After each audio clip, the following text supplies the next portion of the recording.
Good morning, my friends. Good morning. Good morning. This is Daryl with Leeds Lawn Care and Services. How y'all doing this morning?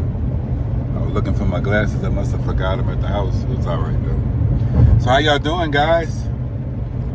How y'all doing? Getting ready to get this season started. I got my price increases out. So if you want to do that, you got to. For me, March 1st really truly starts the season. Whatever I've gotten prior to that is just, in my opinion, lanyard. I really don't count. I count it, but I don't count it. Put it that way. So March 1st, that's the kickoff for me when I start hitting my weeklies regularly, my bi-weeklies regularly. That's what I do. That is me. But I want to talk to you real quick about something, guys. This video is you gotta lose to win. And what I mean when I say that, you gotta lose to win. You gotta make some bad decisions before you can make some good decisions. That's the only way we learn. You know, some things we do, just trying to help some family out or doing some stuff, and then you look at the situation and you're like, man, how did I get myself into this bull crap? And it's like, you think about how you got into that. You just went over there on a whim and just did whatever you needed to do or try, and then realized that you had a lot more to deal with than you actually thought, because you didn't take the time out to check out the situation first.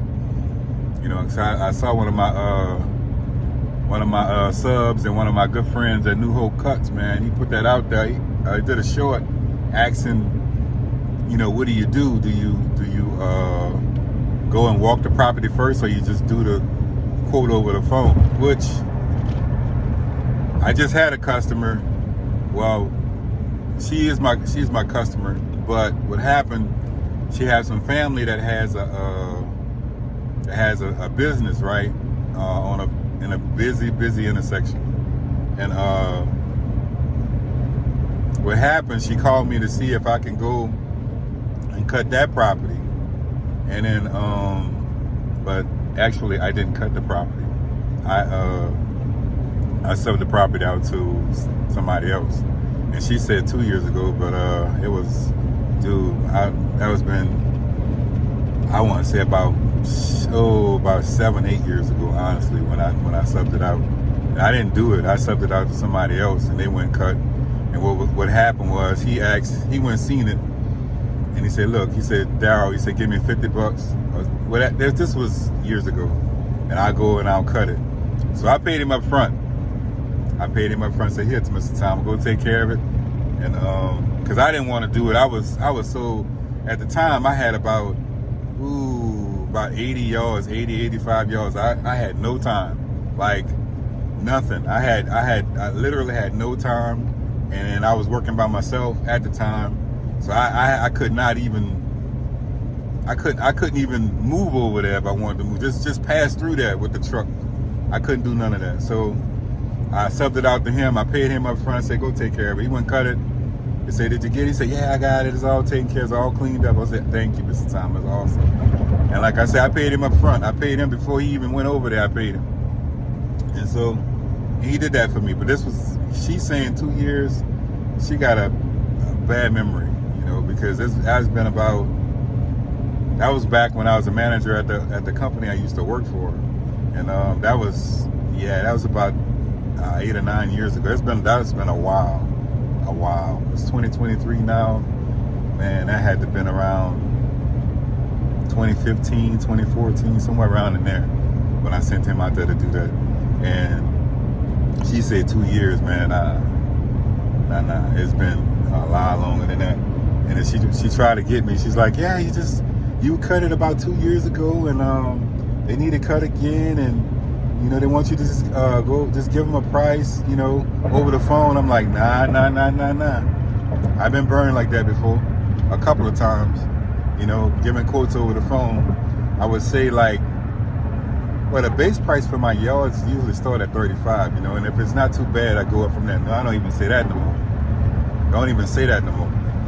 Because I used to tell them that, and they would in their mind, it's like, okay, well, he's going to cut this forest for $35. That's not true, But by me opening up the conversation that way, that tends to mess everything up.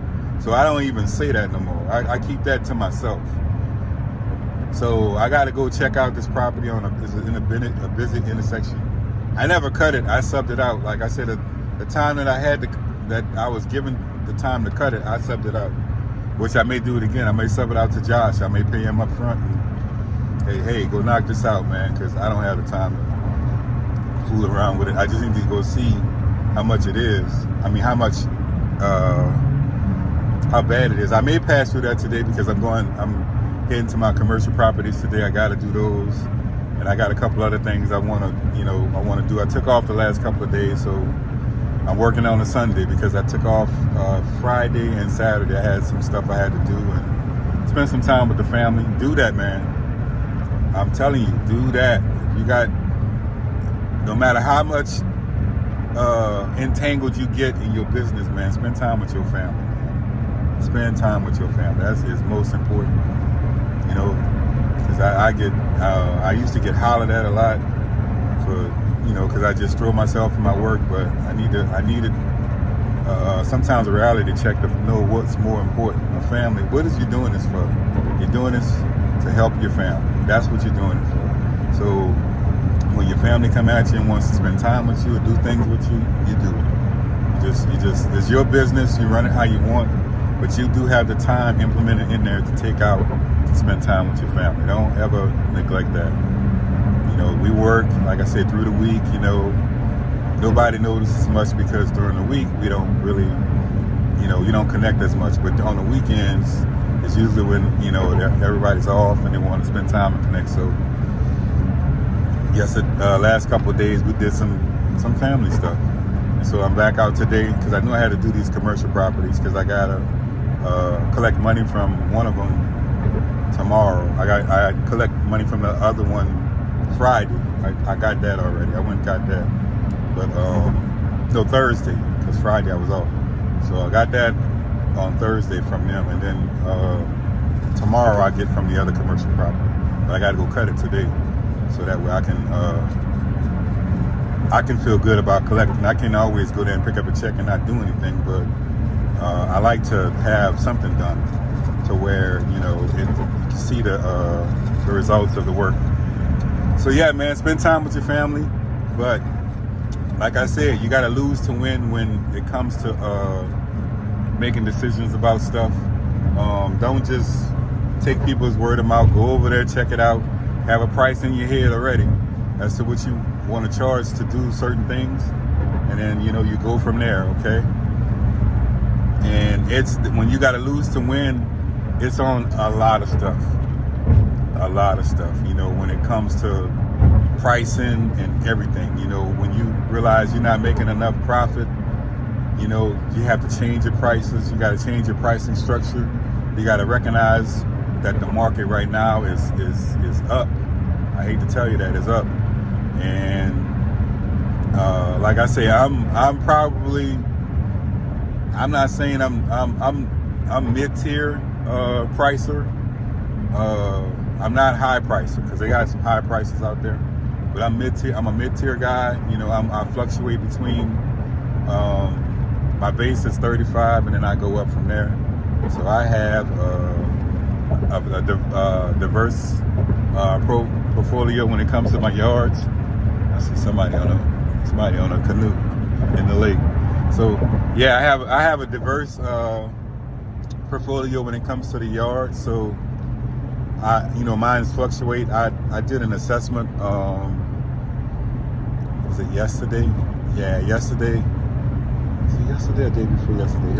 It was Saturday. I did an assessment on Saturday. Yeah. And I have an estimate as to what I should make for the year, which is good. If we lived in a perfect world, that's how it would be. But we don't live in a perfect world where things come up. So, but what you do, man, I'm gonna give you a little game. What you do is you take all your customers, you write them down, okay? Write all your customers down and write all the prices that you're charging.